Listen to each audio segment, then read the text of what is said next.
El Señor esté con ustedes. Proclamo el Evangelio de nuestro Señor Jesucristo según San Mateo.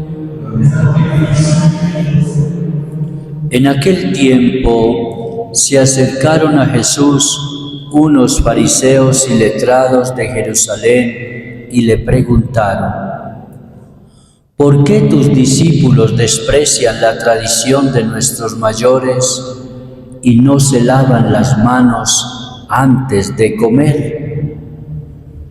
Y llamando a la gente les dijo: escuchad y entended, no mancha al hombre lo que entra por la boca, sino lo que sale de la boca. Eso es lo que mancha al hombre. Se acercaron los discípulos y le dijeron: ¿sabes que los fariseos se han escandalizado al oírte? Respondió Jesús: la planta que no haya plantado mi Padre del cielo será arrancada de raíz. Dejadlos, son ciegos, son guías de ciegos. Y si un ciego guía a otro ciego, los dos caerán en el hoyo.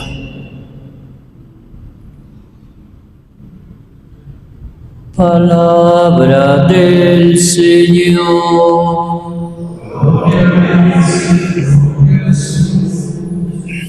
Como dije al inicio de la Eucaristía, celebra la Iglesia hoy la fiesta de San Juan María Vianney, patrono de los párrocos y de los sacerdotes. ¿Quién era San Juan María Vianney? San Juan María Vianney nació en Darlilly, Francia, el 8 de mayo de 1786. Era un personaje muy especial. Entró al seminario. Primero casi no lo reciben en el seminario, porque en ese tiempo había que hacer una prueba, como un examen de IFES, y él casi que no lo pasa. Después empezó a estudiar teología y decían que él era muy bajito para el estudio.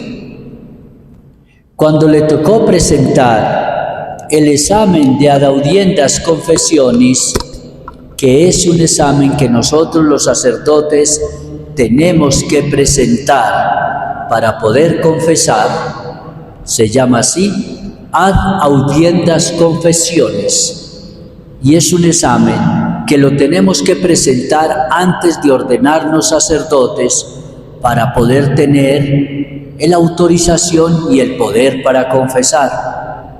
Él no lo pasó, no pasó ese examen. Entonces dijeron: no se puede ordenar sacerdote. Si no pasó el examen, no se puede ordenar. Y lo dejaron. Entonces un obispo que había, generoso, caritativo, dijo: es un buen muchacho. Es un muchacho piadoso, es un muchacho que tiene su corazón bondadoso. Dijo: yo autorizo para que lo ordenen. Y el obispo autorizó para que lo ordenaran. Y entonces, imagínense que lo mandaron a un pueblito por allá en el norte de Francia, lejano, que se llama Ars. Nunca lo cambiaron, lo nombraron párroco de allá y toda la vida lo dejaron allá. Murió el 4 de agosto de 1859 siendo párroco de allí. Padre, ¿y entonces por qué San Juan María Vianney se volvió santo?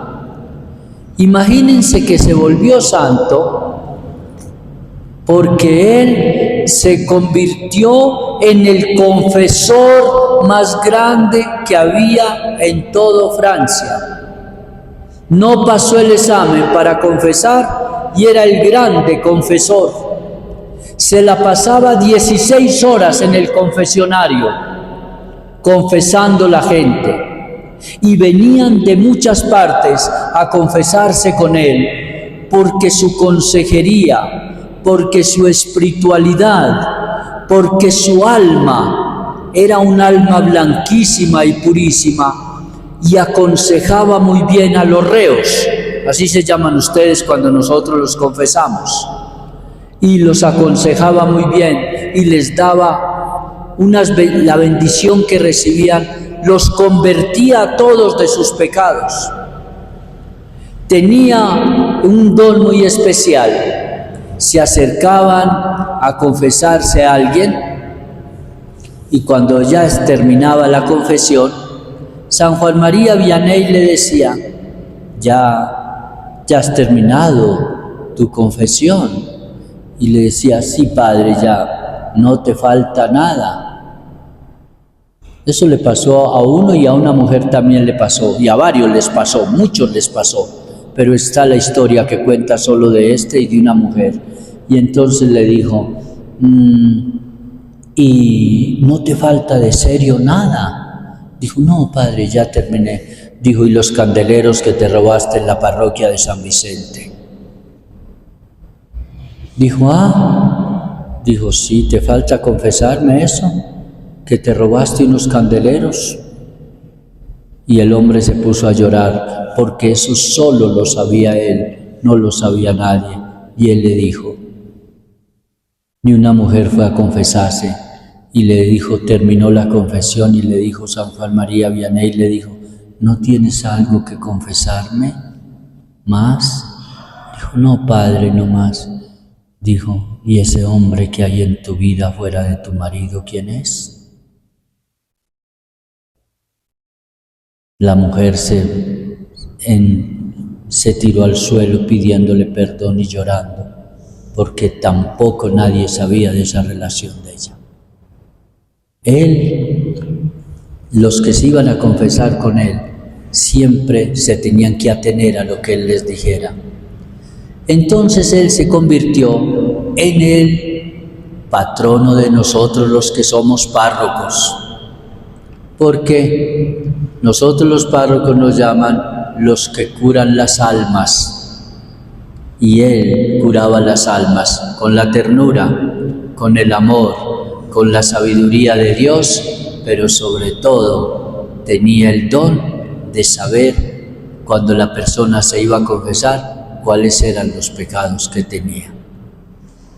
Bueno, eso solamente lo podía hacer Jesús, ¿sí o no? Jesús era el único que cuando alguien se acercaba a él, ya sabía quién era, ya sabía qué hacía, ya sabía que venía, ¿sí? Por eso yo les decía, nada menos ayer les decía, uno en la vida puede ocultarle al mundo todo lo que quiera, pero a Dios no, ¿sí o no? Uno le puede ocultar al mundo todas las cosas que quiera, pero a Dios no. Usted le puede mentir a todo mundo, pero a Dios no, porque Dios lo sabe todo, porque Dios sabe todo lo que uno hace. Y al Señor le interesa mucho las cosas que uno haga desde la vida interior, desde el alma, desde el corazón. El Evangelio de hoy, imagínense que van a quejarse ante Jesús, que dice porque no se lavan las manos antes de comer. Y hay una lectura que dice, y los escribas y los fariseos se distinguían porque lavaban ollas, platos, tazas, de todo. Eso es aseo normal de una casa, ¿sí o no? Pero ellos lo tenían como un rito. Y entonces Jesús inmediatamente les da la respuesta. Mire, yo les he dicho, estos días les dije y vuelvo y les digo hoy, San Mateo es más corto en los evangelios. Pero los otros evangelistas, cuando le dicen, Señor, Señor, mire que ellos se pusieron bravos por lo que usted dijo, ¿sí? No mancha al hombre lo que entra por la boca. Y San Mateo no coloca lo que a mí me encanta que colocan los otros evangelistas. Lo que sale de la boca es lo que hace impuro al hombre. Y ese evangelio ustedes lo han escuchado. Las fornicaciones, los odios, los rencores, los pecados, todo eso es lo que hace impuro al hombre. Lo que entra por la boca no lo hace impuro porque va a la letrina después, ¿cierto? Entonces el Señor les dice hoy, no mancha al hombre lo que entra por la boca, sino lo que sale de la boca. Eso es lo que mancha al hombre. Y el Señor inmediatamente les habla de lo que es la ceguera espiritual de uno. Cuando uno está ciego espiritualmente, no es capaz de ayudar a otro. ¿Cómo va un drogadito a decirle a otro drogadito que se salga de la droga? ¿Sí o no? ¿Cómo le va a decir una persona que está en el alcoholismo a otro que está alcohólico que se salga del alcoholismo? No, lo que hace es buscarlo para que lleve la botella, para que tomen junticos, ¿sí o no? Para que tomar juntos. Porque un ciego no puede conducir a otro ciego. Y uno en la vida tiene siempre que decirle al otro las cosas cuando usted no está imbuido en ese pecado, cuando usted no está imbuido en ese vicio, porque los dos caen al hoyo. Y los escribas y los fariseos eran muy leguleyos, se basaban en leyes, pero ellos ni siquiera las cumplían, ellos ni siquiera las vivían. Por eso Jesús les dijo, ellos les exigen a ustedes muchas cosas, pero ellos no las viven, no las cumplen, no las hacen, porque ellos son peor de malos que ustedes. No puede uno guiar a otro, repito, con un pecado, sabiendo que el mío es peor. Y por eso el Señor en este día nos invita a cada uno de nosotros a que siempre busquemos la luz de Él, la luz que nos ilumina, la luz que nos lleva por el sendero del bien, la luz que nos hace ver y mirar aquello que yo tengo dentro de mí. Ilumínese interiormente usted primero para que pueda después iluminar a los demás. ¿Cómo puedo hablar yo de la verdad si soy mentiroso? ¿Cómo puedo yo hablar de la honestidad si soy deshonesto? ¿Cómo puedo hablar yo de la caridad si no soy misericordioso con los demás? ¿Cómo puedo hablar de fidelidad si soy infiel? ¿Cómo puedo hablar de traición si soy traicionero? El Señor hoy nos invita a cada uno de nosotros a que dejemos nuestras cegueras, que nos quitemos esas escamas del pecado, de la maldad, la tiremos lejos y comencemos una nueva vida. Y que recordemos siempre, queridos hijos, que el amor de Dios y que todo lo que ustedes y yo queremos recuperar para nuestra vida espiritual solo se hace cuando usted se sienta en el sacramento de la reconciliación, cuando usted se deja ayudar, cuando usted se deja aconsejar. ¿De qué me vale a mí predicarles a ustedes aquí sabiendo que no van a tener un cambio o un propósito de enmienda? La oración es muy importante, porque uno, como sacerdote, después de que confiesa a alguien, esa persona, uno tiene que orar por ella, tiene que venir ante el Santísimo y entregársela, máxime cuando esa persona de pronto está pasando por un pecado grave.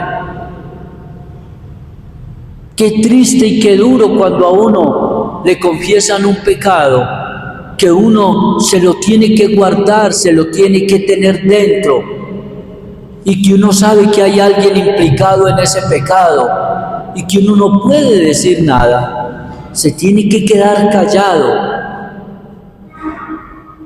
San Juan Pablo II decía, hay que buscar la manera de ayudar al otro, no solo al que confesó el pecado, sino al otro pecador. ¿De qué manera lo puedo ayudar?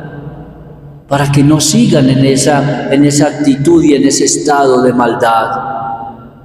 Que San Juan María Vianney nos ayude, cuide a todos los párrocos, a los párrocos de nuestros pueblos, a los párrocos que en los pueblos de nosotros dirigen las parroquias y dirigen a las feligresías, para que sean ejemplo de vida, testimonio de vida, para que sean curadores de almas y no sean de pronto perturbadores del sentido del amor y la misericordia de Dios en quienes se acercan a ellos. Que Dios los bendiga y que así sea.